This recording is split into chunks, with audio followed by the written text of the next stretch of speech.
All right, good morning, everyone. Would you rise in body or spirit for our gathering hymn number 66, When the Summer Sun is Shining?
Good morning, and welcome everyone to First Unitarian Church here in Portland, Oregon, where we strive to nurture the individual spirit and together to build the beloved community. Whether you're here in the sanctuary or watching us online, we're so glad to be able to share this time together. There are just a couple of announcements today. Last Sunday's UU the Vote was a really strong success. Thank you to everybody who helped make that happen. We had, I think, close to 50 people who participated and came and wrote letters. We want to keep the momentum going, so starting this Sunday and for all Sundays through October 23rd, we'll have volunteers staffing a UU the Vote table down in Fuller Hall. You can stop by and find out more about the entire campaign, but you can also sign out packets of 20 letters that you can take home and complete on your own and then bring back once they're completed. Now we're going to hold all of those envelopes until the end of October and send them out at once in the big send. That's apparently a pretty good strategy to motivate voters to get out and actually vote for the things that are important to them and that align with our values. So be sure to stop by the table. And as fall approaches, although it doesn't feel like it today, our music ministry folks are busy planning for the new church year. So if you're interested in either singing or ringing in one of our many choirs, just be aware that slots are filling up. So please do reach out to DeRoe, our director of music, and let him know of your interest. They want to get rehearsing, I think, pretty soon. So check out this week's e-news, which has information about it, or the church website. And lastly, I would like to invite everybody to a social hour following the service.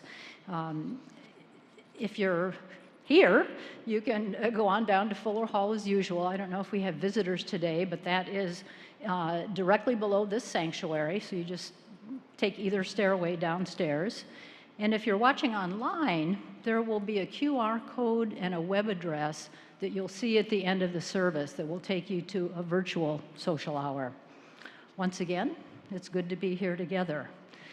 And in that spirit of welcome, let's take a moment to greet our neighbors. If you're here, greet your neighbor. If you're watching online, if you have a chat feature, chat away.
It's time for our chalice lighting.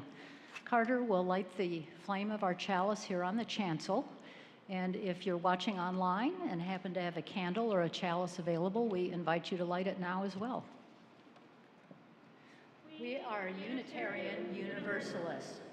We light this chalice in faith, in hope, and in love.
Thank you for that. Our call to worship words this morning are from Heidi Cotton. Let us be a faith that gathers, reaching for one another through the walls of hate others build, through the cages of ignorance and arrogance, and through the fear that causes division, destruction. Let us be a faith that sees a vision of a better world, more compassionate, more just, more holy, and with more love.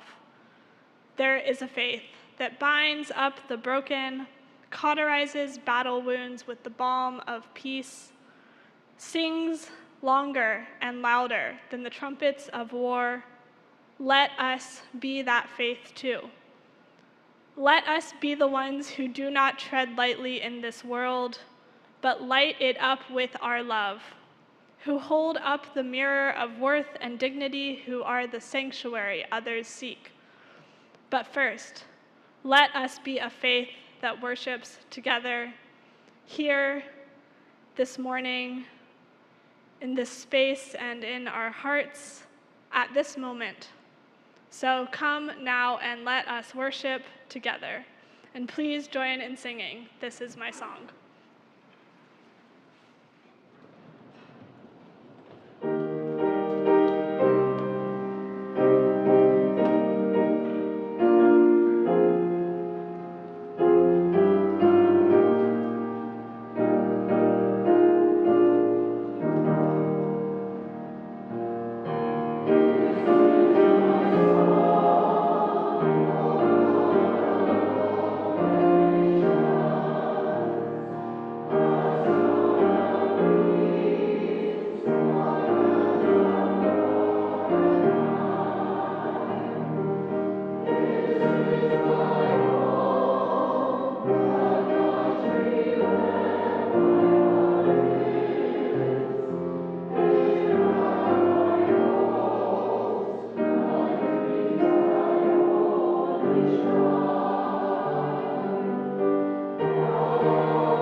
Will you please join now in our responsive reading, Affirmation of Hope by Loretta Williams. We, bearers of the dream, affirm that a new vision of hope is emerging. We pledge to work for that community in which justice will be actively present. We affirm that there is struggle yet ahead, yet we know that in the struggle is the hope for the future. We affirm that we are co-creators of the future, not passive pawns, and we stand united in affirmation of our hope and a vision of a just and inclusive society. We affirm the unity of all persons. We affirm the siblinghood that allows us to touch each other's humanity. We affirm a unity that opens our eyes, ears, and hearts to see the different but common forms of oppression, suffering, and pain, Yet we are one in the image of God, and we celebrate our hopes for human unity. Within ourselves and within the gathered community, we will discover the strength not to hide in indifference. Affirming that hope publicly expressed energizes and enables us to move forward. Together, we pledge action to transcend barriers, be they racial, political, economic, social, or religious. We pledge to make our tomorrows become our todays. And please join in singing our doxology, Spirit of Life.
For our time for all ages this morning, I want to tell you about a very special garden.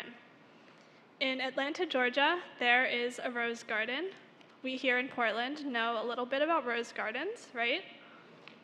They are these beautiful, peaceful places full of bright colors in the summer.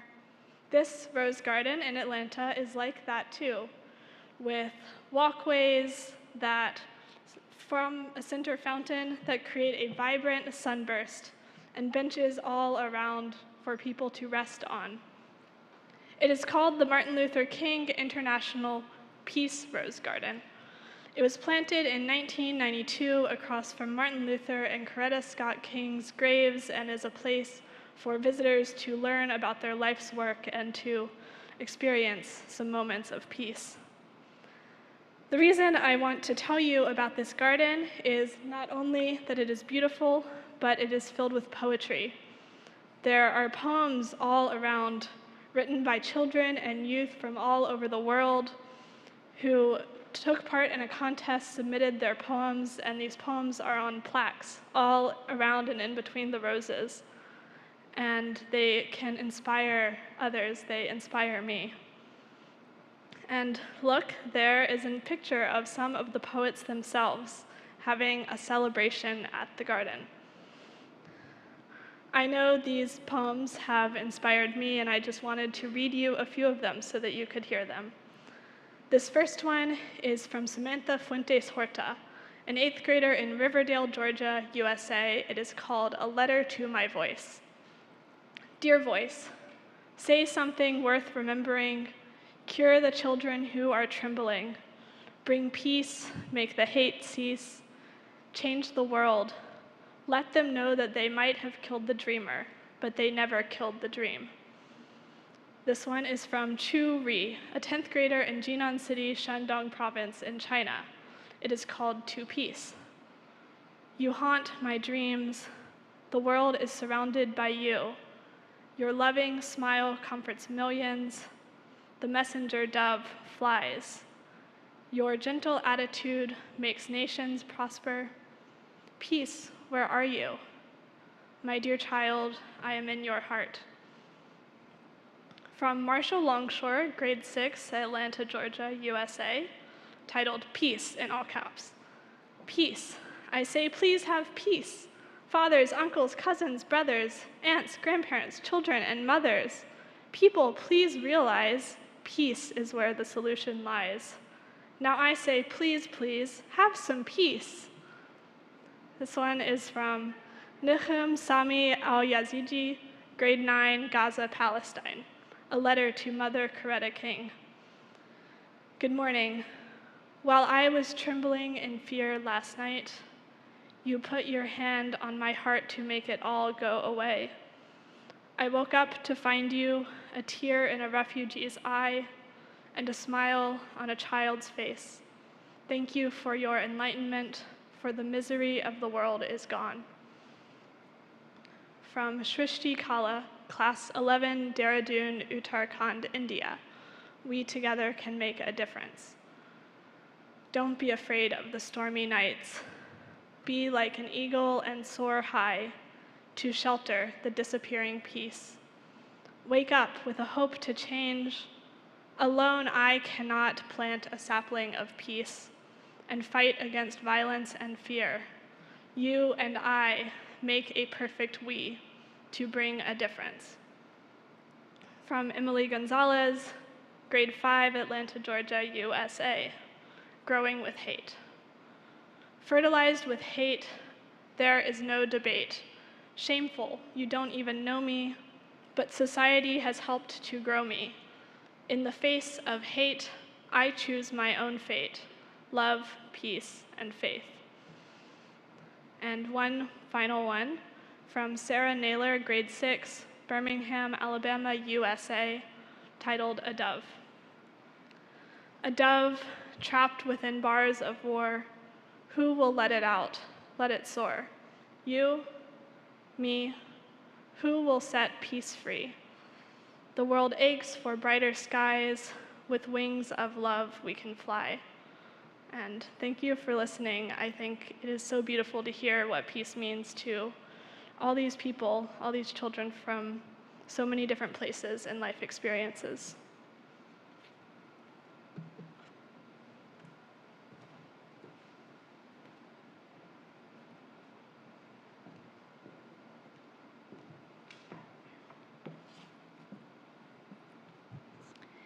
Each week we share our offering with an organization whose mission is aligned with our own.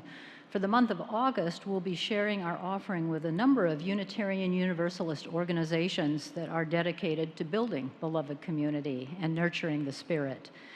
This week, we're sharing our offering with DRUM, which stands for Diverse Revolutionary UU Multicultural Ministries. It's a UU People of Color ministry which brings together both lay folks and religious professionals to overcome racism and transform our faith through multicultural experiences. DRUM currently serves hundreds of UUs of color, and they build their work through chaplaincy, through community building, through worship, and through leadership development. Sharing our plate with DRUM is part of our church's promise to support DRUM's ministry. You can check out the current Front Steps e-news for more information and also find a website link to DRUM if you'd like to know more.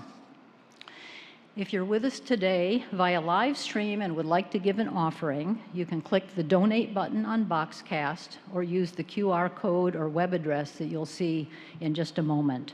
And you folks who are here, you can turn to the bright yellow card. I think that most of you can probably see one, which has both a QR code and a web address if you want to donate in that way. And if you'd like to give this morning by check or by cash, there will be ushers out in the lobby after the service with collection baskets, so you're welcome to give that way as well. Thank you for your generosity, which sustains the ministry of our congregation and our partners in the larger community. Thank you.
We take time each week in the service to name the concerns of our community life together. As a reminder, people who are physically here can light a candle in either of the side galleries and also leave a prayer request for our ministers and lay ministers to hold. If you would like to leave a prayer and you're not here, you can actually email that to prayer@firstunitarianportland.org. And if you have a joy or concern that you would like specifically mentioned here on a Sunday and also mentioned in our weekly e-news, send that to parishconcerns@firstunitarianportland.org.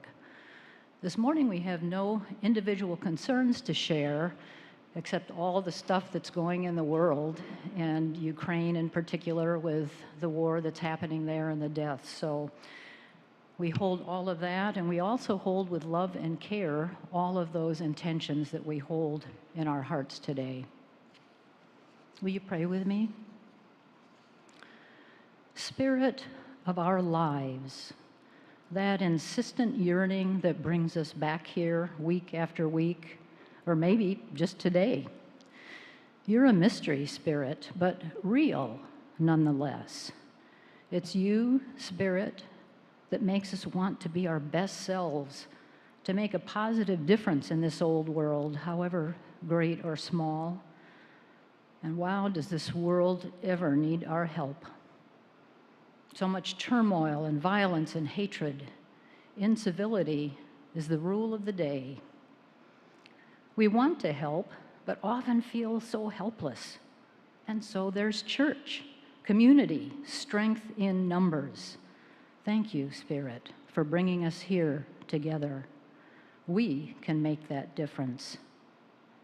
And lest we not forget, there's beauty and wonder in our world as well. Beloved friends and family, miraculous nature that goes back billions of years. And so life goes on with all its bitter disappointments and amazing triumphs. Thank you, Spirit, for a life we could not have imagined, and for calling on us to be those courageous movers and shakers who put things right. Amen. Let's be together for a few moments of silence.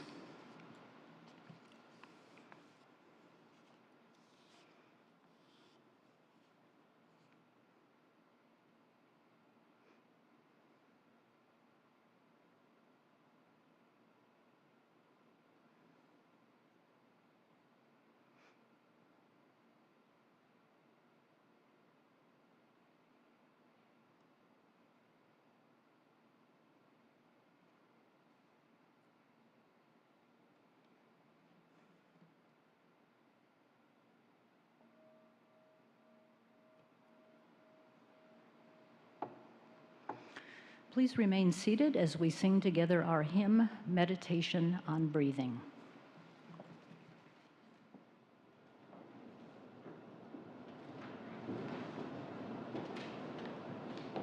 So the choir has a little introduction, and you're welcome to join us on that. It's just very simple, breathe in, breathe out.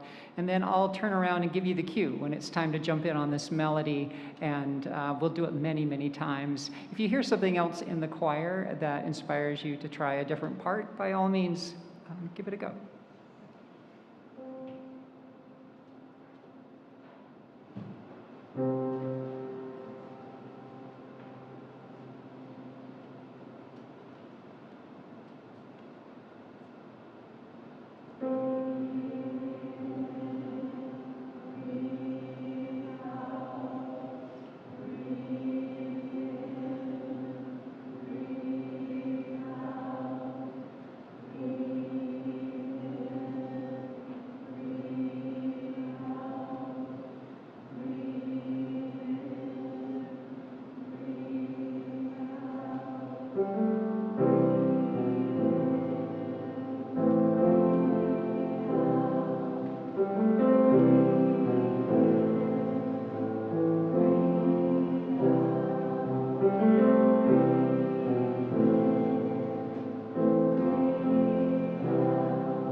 I love singing rounds and songs with different pieces to it. Our reading this morning is Letter to People of the Future by John Cummins. He writes, "My distant children, you will look back on us with astonishment at the truths that stared us in the face and which we did not see. You will look with wonder at the bright toys we created and used only for separating ourselves from the planet and from one another. It will seem strange beyond believing that we reached for the stars and struggled to act on the simplest principles of living well together.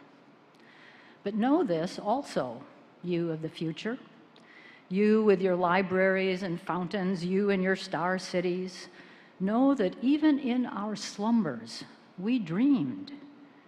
In our fumbling, shadowed search for mistaken glories, even in our clumsy cruelties, it was for you that we dreamed.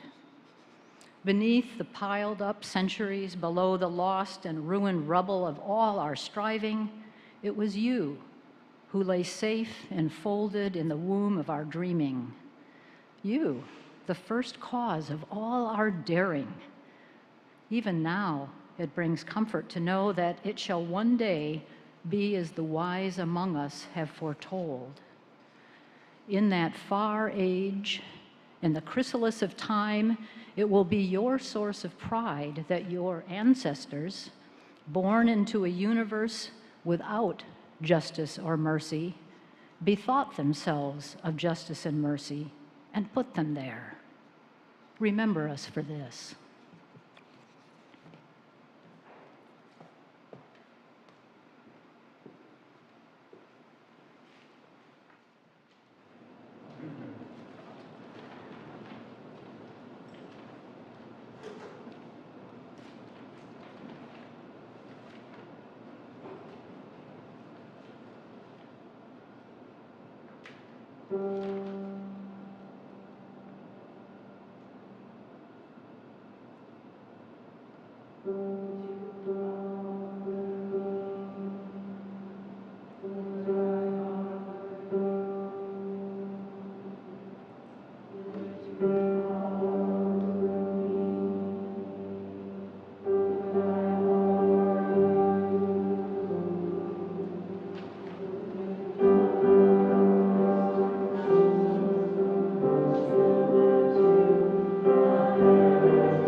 Today, we are continuing our exploration of our Unitarian Universalist principles as we've been doing this summer.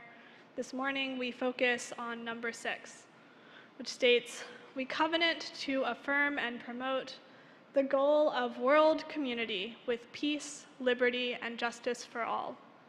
The goal of world community with peace, liberty, and justice for all. There's a lot in there, right? And yet it feels so broad, lifting up an ideal, but without many hints of what to do about it. I need to admit that this has been a hard service to prepare for. This principle is not presented to us in an easy way. First and foremost, it's strange. We have to admit it. It's strange for one of our principles to be a goal. It implies that we might actively try to work toward that goal, but what role are we supposed to play? What is our relationship to it? We are a people of faith, not an intergovernmental body or a policy think tank or any other such delegation of people tasked with solving the world's most vexing issues. Yet it is our goal, nonetheless. And peace, liberty, and justice for all, yes, these 3 values must be practiced and woven throughout the world we dream of, but they don't land easily for me. They sound so much like the Pledge of Allegiance, right? This strange tool of indoctrination we ask school children to recite daily with its false proclamations of what this nation and its flag stand for. It's hard. With the vast majority of Unitarian Universalist people and institutions rooted here in the United States, I think that we are right to be wary of ways that we try to translate national norms into universal truths. We are just as susceptible as anyone to acting from a place of American exceptionalism and believing ourselves to be guardians of good values in far-flung lands. So I encounter this principle pretty unsteadily, and with appreciation for the chance that you all have given me to think about it more seriously, as it can feel so easy to gloss over amidst many other more shiny principles. I hope that in this time we have this morning, I can share some of my thoughts and questions and inspire you to do some of your own grappling with this principle. My hope is that I can at least offer a fruitful starting point. It is worth taking a step back to marvel at the ways we feel our global interconnectedness in our 21st century lives. Think of our ancestors in contrast to us, who lived many thousands of years ago but were evolutionarily basically the same as us. They would have spent their whole lives within the same small community, while we have opportunities to encounter numberless strangers on a daily basis. Our modern connected world also means that our actions ripple out to people we will likely never meet. We frequently eat food and wear clothes prepared by strangers. We will never come to know the vast majority of people who share our languages and our laws, and our governments act on our behalf in places that we will never visit. The truth of our interconnectedness was never made more clear than in the outbreak of the coronavirus pandemic. In early 2020, we all could watch as known cases spread from China to Europe to North America and so on, and we could hear testimonies from people in any country about what it was like for them under lockdown, witnessing the way this disease strained hospitals and communities in ways that we were feeling at our own home. And of course, this is all still just as true now, 2 years later, but the shock seems to have worn off, and the stories of lives changed and lost have piled up so high to feel unfathomable. Yet the truth of our connection through it all remains the same. And in other ways, it is a real gift to be able to know and act on this interdependence, this interconnectedness. Many of you are hard at work writing letters to voters in North Carolina because we know that their right to vote is important for all of us. Living in a state with a real but tenuous grip on reproductive rights and healthcare access, Our siblings in North Carolina have a big responsibility to people all over the South and all over this country. And we have a responsibility to work in partnership and solidarity with them. And it is a joyful process to be able to do that. But also how difficult, how heavy of a responsibility it is to know that our motions of our daily lives ripple out and impact countless lives in ways that are hard to see or feel like we have control over. How difficult it is that we live within systems so much bigger than our individual selves that cause harm to others, that make it so challenging to do right by our fellow humans. Think of our food system, for example. We find ourselves in it because we need to eat to stay alive and well, and we're given messages that we are consumers and we can vote with our dollar to buy food grown and prepared by people in good working conditions with good pay, using methods that are good for our shared environment. Yet, we all know that many of these choices remain inaccessible to so many because of issues of cost and availability. The freedom of choice here is often just a fantasy, especially for those most at our margins. And this is the real conundrum of our world community. We have more power than ever in human history to know strangers and witness our impact on them. Yet, the world feels so vast, and those impacts too many to count. How do we act on our moral responsibility to our siblings around the world while caught up in harmful systems that we have limited control of? Corporations continue pumping out carbon to fuel our lives, contributing to climate change around the world. Our government kills people on our behalf. Diseases spread as a result of our travel and interactions with one another. What are the ways that you ache for your interconnectedness? And what about the ways that we can rejoice in world community?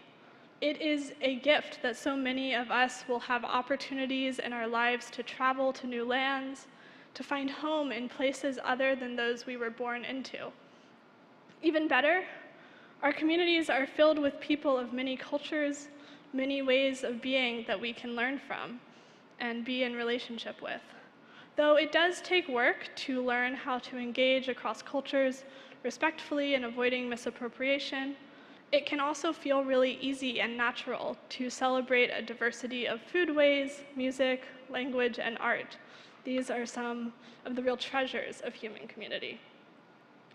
So, for living as a global citizen, to engage wholeheartedly with this world community can feel so gratifying, and yet it is so clearly full of pitfalls as well. For guidance in this work, I turn to Kwame Anthony Appiah, who is a contemporary philosopher from Ghana and England. His work seeks to name these ethical responsibilities we have to one another as a global family. In his book, Cosmopolitanism, he begins with many of the same questions I have posed here today. He argues that though these questions may be broad, they are not abstract at all, and we need to remember that. They play out in our lives in very real and concrete ways. And indeed, the reality of world community is so far from abstract and impartial, as Appiah calls it.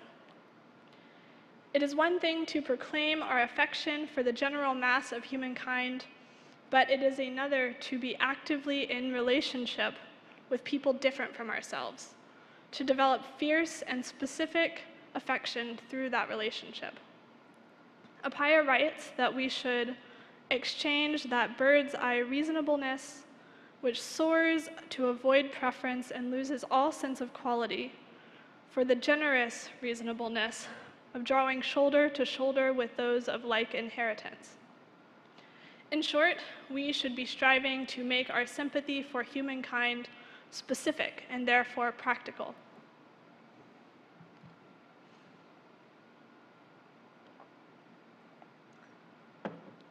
One way that I have known this truth on a personal level has been in getting to know and build a home with a lovely man from France, Baptiste, who many of you have met. Before him and I met, I had known some general facts about France and generally wished for the well-being of its people, of course. But it has been through our marriage that I have gotten to know and love many of those people as family. I have been learning their language and history, sharing in holidays and other rites of passage. There has been so much richness and, yes, a good deal of frustration and miscommunication in this growing partiality, a cross-cultural dialogue. I share this example because it is one everyday way that I get to live into this goal of world community in really specific, relationship-based ways. It is important to get clear about how we each can strengthen our sense of interconnectedness, how we can reach beyond false borders to know and love one another. Of course, there are many ways that Unitarian Universalist institutions are doing this work, and we can be a part of it.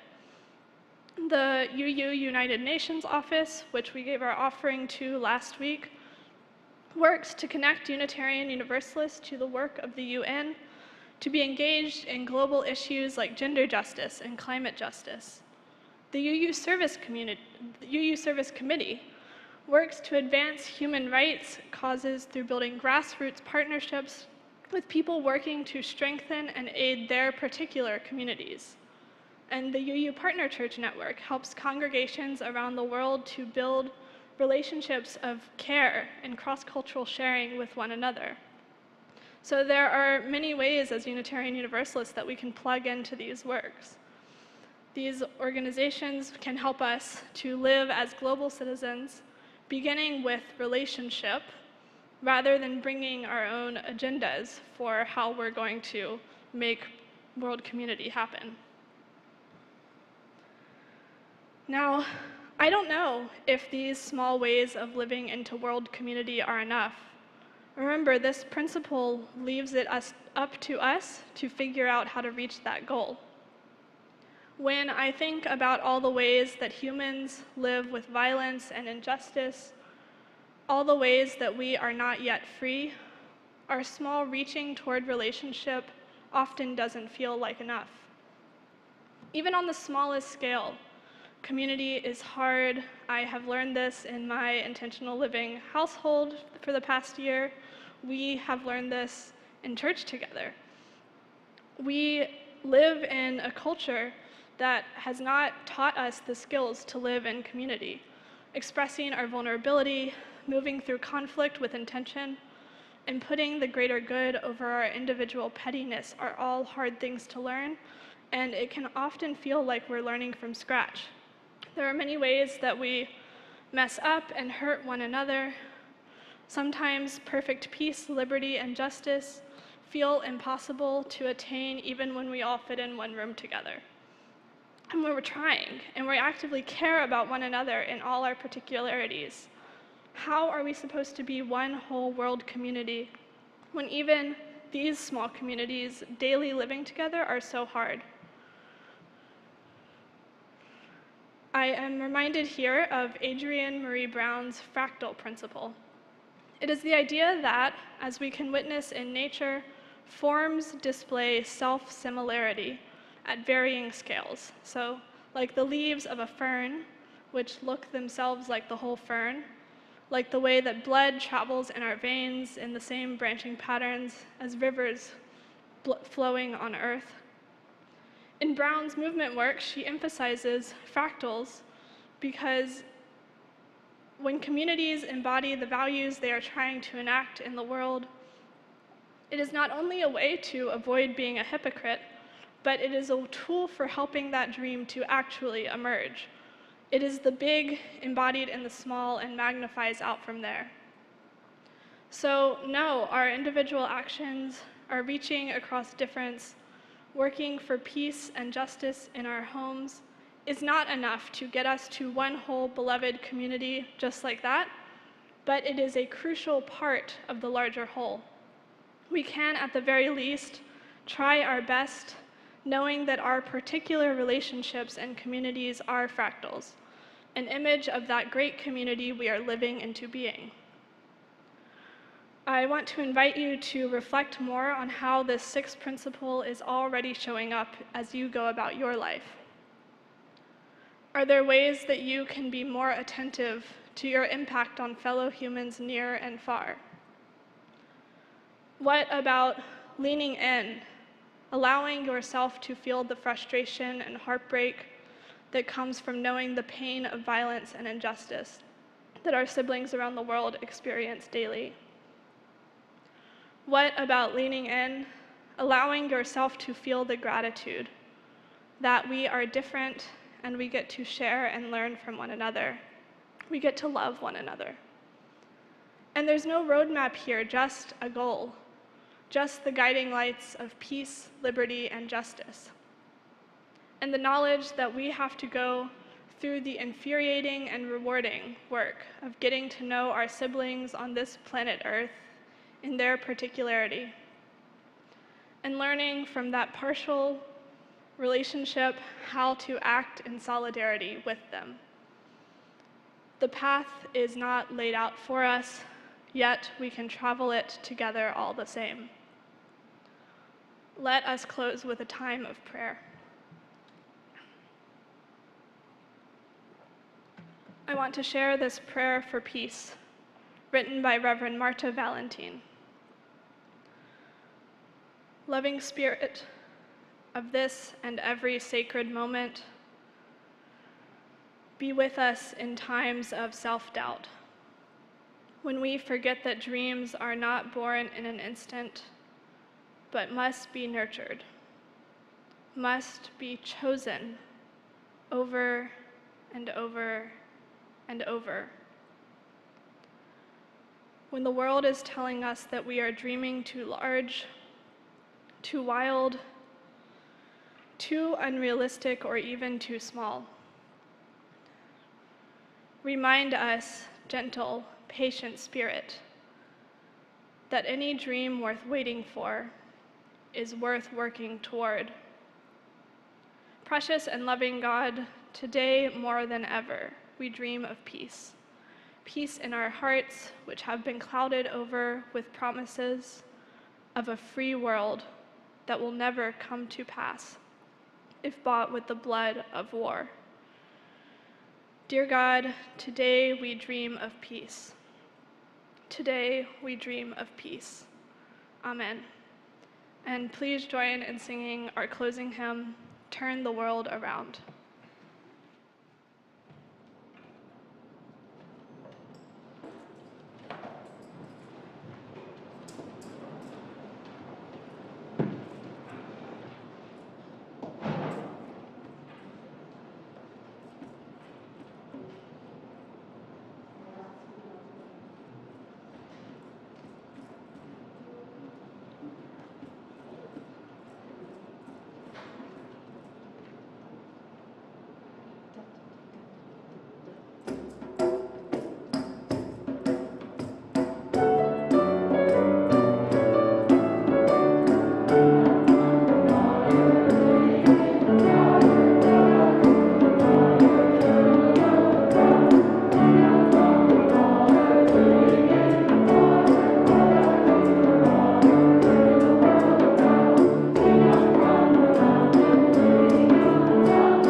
a gift it is that we have found this community where we can do the work of dreaming together. We can act justly here and now. We can work to get more free here and now. We can cultivate peace here and now.